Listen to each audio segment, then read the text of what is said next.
안녕하세요. 경제주파수 24시입니다. 날씨가 굉장히 춥습니다. 감기 조심하시고 건강도 유념하시길 바랍니다. 오늘은 2026년에 흘러가게 될 전체적인 현재 주식 흐름 살펴보려고 합니다. 지인이나 주변 사람들, 그리고 대부분의 개인 투자자들 분들에게 가장 많이 받는 질문입니다. 요즘 어떤 종목이 좋나요? 지금 사야 할 주식이 뭔가요? 하지만 시장에서 오랜 시간 살아남은 투자자들의 질문은 다릅니다. 그들은 이렇게 묻습니다. 지금 시장을 주도하는 섹터는 무엇입니까? 이 차이가 작아 보일 수 있습니다. 하지만 이 질문의 순서가 장기적인 수익률을 결정짓는 핵심입니다. 주식시장은 언뜻 수천 개 종목들이 각자의 논리로 움직이는 것처럼 보입니다. 하지만 실제로 시장을 면밀히 관찰하면 자금은 섹터 단위로 이동합니다. 마치 계절이 바뀌면 사람들의 옷차림이 달라지듯 시장에도 분명한 순환의 리듬이 존재합니다. 이 리듬을 무시하고 개별 종목만 응시하면 어떻게 될까요? 좋은 기업을 발굴했다 하더라도 나쁜 타이밍에 갇히게 됩니다. 역풍을 맞으며 전진하는 배처럼 아무리 좋은 배라도 속도를 낼 수 없습니다. 오늘 이 강의에서 전달하고자 하는 핵심은 단순합니다. 종목을 고르기 전에 반드시 섹터를 먼저 골라야 합니다. 이 점 꼭 중요하게 짚으면서 이야기를 시작하고 싶었습니다. 최근 시장을 주의 깊게 관찰하신 분들은 분명한 변화를 감지하셨을 겁니다. 지난해까지 시장의 중심에 서 있던 기술주, 특히 빅테크와 AI 관련 종목들이 숨고르기에 들어갔습니다. 물론 이들이 완전히 멈춘 것은 아니죠. 하지만 시장을 이끄는 주도 세력의 자리에서는 잠시 물러 있습니다. 반면 어떤 섹터들이 부상하고 있을까요? 임의 소비재, 산업재, 금융처럼 경기 변동에 민감한 섹터들이 상대적으로 강한 흐름을 보이고 있습니다. 이것을 단순한 기술적 조정이나 일시적인 자금 이동으로만 해석해서는 안 됩니다. 여기에는 정치적, 경제적 배경이 깔려 있습니다. 경기가 순환 국면에 접어들면 정책의 방향은 자연스럽게 소비 진작으로 향합니다. 사람들의 체감 물가가 높아지고 일상이 팍팍해질수록 정부는 소비를 살리기 위해 유동성을 공급하고 각종 정책 수단을 동원합니다. 이 과정에서 수혜를 받는 곳이 어딜까요? 바로 소비와 산업 관련 섹터입니다. 쉽게 예시 하나만 들겠습니다. 경기가 둔화될 때 명품 브랜드보다 할인마트가 먼저 움직입니다. 고가 레저 기업보다 물류 기업이 먼저 움직이고 소프트웨어 회사보다 산업 인프라 기업이 먼저 반응합니다. 왜 그럴까요? 실제 생활과 직접 연결된 돈의 흐름이 그쪽으로 이동하기 때문입니다. 정부가 소비 쿠폰을 뿌리면 그 돈은 어디로 갈까요? 대형마트로 갑니다. 인프라 투자를 늘리면 건설과 산업재 기업으로 흘러갑니다. 금리 인하 신호가 나오면 차입 비중이 높은 금융주와 부동산 관련주가 반응합니다. 이런 국면에서 기술주가 전혀 오르지 않는다는 뜻은 아닙니다. 다만 시장의 중심 무대가 잠시 옮겨갔다는 점을 이해해야 합니다. 조명이 왼쪽에서 오른쪽으로 이동한 것입니다. 왼쪽 배우가 나쁜 배우가 되어서가 아니라 지금은 오른쪽 배우의 차례이기 때문입니다. 투자자로서 우리가 해야 할 일은 명확합니다. 지금 조명은 어디를 비추고 있는가? 이 질문에 답할 수 있어야 합니다. 여기서 중요한 전환점이 등장합니다. 바로 AI 투자에 대한 시장의 태도 변화입니다. 불과 1년 전만 해도 AI라는 단어만 기업 발표 자료에 등장해도 주가가 올랐습니다. AI 도입 계획을 발표하거나 AI 파트너십을 체결했다는 소식만으로도 시장은 환호했습니다. 하지만 지금은 다릅니다. 시장은 훨씬 냉정해졌습니다. 투자자들은 이제 이렇게 묻습니다. 그래서 AI로 실제 돈을 벌고 있습니까? 기술이 멋있다는 것만으론 부족합니다. 미래가 밝다는 막연한 기대도 이제 통하지 않습니다. 시장은 구체적인 증거를 요구합니다. 매출은 늘었는가? 마진은 개선되었는가? 비용은 절감되었는가? 이 질문에 명확히 답할 수 있는 기업만이 살아남습니다.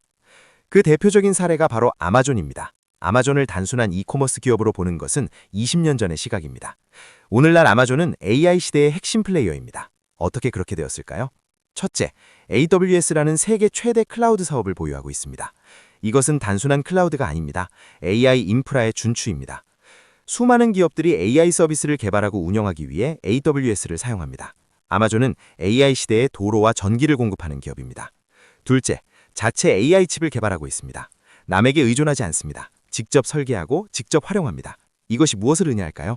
비용 구조를 근본적으로 개선할 수 있다는 뜻입니다. 셋째, 광고 사업에서 AI를 적극 활용하여 고마진 구조를 만들어냈습니다. 아마존의 광고 사업은 이제 구글과 메타에 이어 세계 3위 구조입니다. AI 기반 타겟팅으로 광고주들은 더 높은 효율을 얻고 아마존은 더 높은 마진을 확보합니다.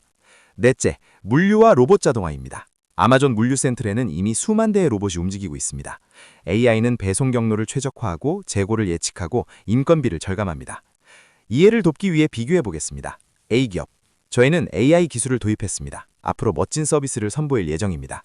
B기업, 저희는 AI로 배송비를 15% 절감했습니다. 인건비는 20% 줄었고 광고 효율은 30% 개선되었습니다. 그 결과 영업이익률이 전년 대비 3%포인트 상승했습니다. 시장은 어느 쪽을 선택할까요? 당연히 B입니다. 개인적으로 이 지점이 지금 AI 투자에서 가장 중요하다고 봅니다. 기술이 아니라 구조를 봐야 합니다. AI가 얼마나 똑똑한가가 아니라 AI가 실제로 비즈니스 구조를 어떻게 바꾸고 있는가를 봐야 합니다. 멋진 데모가 아니라 구체적인 수타를 봐야 합니다. 그렇다면 우리는 어떻게 투자해야 할까요? 두 가지 흐름을 동시에 이해해야 합니다. 첫 번째 흐름으로는 상반기까지는 경기 순환 섹터의 흐름을 존중해야 합니다. 임의 소비재, 산업재, 금융이 중심 무대에 있습니다. 이 섹터들은 정책의 수혜를 받을 가능성이 높습니다. 실물 경기와 직접 연결되어 있기 때문에 정부의 부양책이 곧 실적으로 이어집니다. 물론 개별 기업의 펀더멘탈은 여전히 중요합니다. 섹터가 좋다고 해서 아무 기업이나 사면 되는 것은 아닙니다. 하지만 같은 실력의 기업이라면 역풍을 맞는 섹터보다 순풍을 받는 섹터에 있는 기업을 선택하는 것이 합리적입니다. 두 번째 흐름은 기술주와 AI 투자를 포기하는 것이 아닙니다. 압축하는 것입니다. AI라는 이름만 붙은 수십 개 종목을 분산 보유하는 전략은 이제 위험합니다. 대신 실제로 AI를 통해 수익을 만들어내고 있는 증명된 소수의 기업으로 집중해야 합니다. 아마존은 바로 이 두 흐름이 교차하는 지점에 서 있습니다. AWS와 광고 사업으로 견고한 수익 구조를 갖추고 있으면서도 동시에 AI 인프라의 핵심 플레이어입니다. 경기 순환에 완전히 면역인 것은 아니지만 이커머스와 클라우드라는 두 축을 통해 경기 둔화기에도 방어력을 갖추고 있습니다. 시장이 기술주에 다시 조명을 비출 때 가장 먼저 주목받을 기업은 무엇일까요? 바로 AI로 실제 돈을 벌고 있다는 것을 증명한 기업입니다. 여러분, 투자에서 가장 어려운 일은 무엇일까요? 좋은 기업을 찾는 것도 어렵습니다. 적절한 가격에 사는 것도 쉽지 않습니다. 하지만 가장 어려운 일은 인내심을 갖는 것입니다. 섹터 투자의 핵심은 타이밍입니다. 좋은 섹터를 골랐다 하더라도 그 섹터가 주도권을 쥐기까지 시간이 걸립니다. 반대로 지금 뜨거운 섹터라도 언젠가는 식습니다. 투자자는 이 순환을 받아들여야 합니다. 내가 보유한 종목이 왜 안 오르지? 라고 조급해하기 전에 이 종목이 속한 섹터는 지금 시장의 중심에 있는가?를 먼저 물어야 합니다. 만약 섹터가 비중심부에 있다면 두 가지 선택지가 있습니다. 하나는 인내입니다. 순환은 반드시 돌아옵니다. 좋은 기업을 적절한 가격에 샀다면 기다릴 수 있어야 합니다. 다른 하나는 재배치입니다. 포트폴리오의 일부를 지금 주도하는 섹터로 옮기는 것입니다. 이것이 잘못된 것은 아닙니다. 다만 명확한 근거가 있어야 합니다. 중요한 것은 맹목적인 집착도 아니고 무분별한 갈아타기도 아닌 근거 있는 판단입니다. 그렇다면 섹터를 먼저 고르는 투자를 어떻게 실천할까요? 단계 1. 거시경제 흐름을 파악합니다. 금리는 어디로 가고 있습니까? 정부의 포책 방향은 무엇입니까? 소비 심리는 개선되고 있습니까? 악화되고 있습니까? 이런 질문들에 답하려면 경제 뉴스를 읽어야 합니다. 하지만 모든 뉴스를 읽을 필요는 없습니다. 핵심 지표 몇 가지만 꾸준히 추적하면 됩니다. 금리 동향, 고용 지표, 소비 지표, 정책 발표 등입니다. 단계 2. 섹터별 상대 강도를 비교합니다. 지난 3개월간 어떤 섹터가 시장 평균을 앞서고 있습니까? 어떤 섹터가 뒤처지고 있습니까? 이것을 정량적으로 비교할 수 있습니다. 섹터 ETF의 수익률을 비교하거나 섹터 지수를 추적하면 됩니다. 단계 3. 상위 섹터 내에서 우량 종목을 선별합니다. 섹터를 정했다고 해서 아무 종목이나 사면 안 됩니다. 그 섹터 내에서도 재무주조가 탄탄하고 경영진이 유능하고 경쟁력이 있는 기업을 골라야 합니다. 단계 4. 분산과 집중의 균형을 맞춥니다. 한두 개의 섹터에만 올인하는 것은 위험하지만 10개 섹터에 고르게 분산하는 것도 비효율적입니다. 개인적으로는 3, 4개 핵심 섹터에 집중하되 그 안에서 5개에서 10개 종목으로 분산하는 것을 권장합니다. 단계 5. 정기적으로 재평가합니다. 섹터 순환은 고정되어 있지 않습니다. 분기마다 최소한 반기마다 한 번씩은 포트폴리오를 점검해야 합니다. 이 섹터가 여전히 주도권을 쥐고 있는가? 새롭게 떠오르는 섹터는 없는가? 오늘 쭉 이야기한 내용을 한 문장으로 정리하면 시장은 섹터로 움직이고 종목은 그 결과라는 것입니다. 좋은 기업을 찾는 것은 여전히 중요합니다. 하지만 좋은 기업이 빛을 발할 수 있는 시장 환경을 먼저 읽는 것, 그것이 장기적으로 수익을 만드는 투자자의 기본기입니다. 개별 종목의 매력에 빠지기 전에 한 걸음 뒤로 물러서 큰 그림을 보십시오. 이 나무가 속한 숲은 지금 어떤 계절을 맞이하고 있는가? 봄에 심은 씨앗은 봄에 싹을 틉니다. 가을에 심으면 겨울을 견뎌야 합니다. 좋은 씨앗을 고르는 것도 중요하지만 적절한 계절에 심는 것은 더욱 중요합니다. 다음에 종목을 고르기 전에 꼭 한 번만 더 생각해 보십시오. 지금 이 종목이 속한 섹터는 시장의 중심에 있습니까? 이 질문에 답할 수 있다면 투자는 훨씬 명료해집니다. 불안은 줄어들고 확신은 커집니다.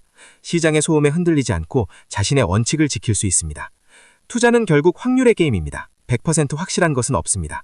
하지만 확률을 조금이라도 높일 수 있다면 그것이 바로 우리가 배워야 할 기본기입니다. 개인적으로 저는 요즘 시장을 보면서 주식이 어려워진 게 아니라 기준이 바뀌었다고 느낍니다. 예전에는 좋은 기술, 빠른 성장만으로도 주가가 움직였지만 이제는 그 기술이 실제로 비용을 줄이고 마진을 높이고 이익으로 연결되는지를 시장이 집요하게 확인합니다.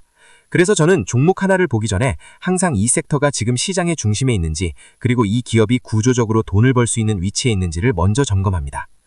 이 영상이 단순한 종목 추천이 아니라 앞으로 시장을 바라보는 하나의 기준점이 되었으면 합니다. 이런 시장 흐름과 섹터 중심의 투자 이야기가 도움이 되셨다면 구독과 좋아요, 그리고 알림 설정까지 함께 해주세요. 앞으로도 단기 이슈보다는 중장기적으로 살아남는 투자 기준을 중심으로 차분하게 시장을 함께 분석해 보겠습니다. 감사합니다.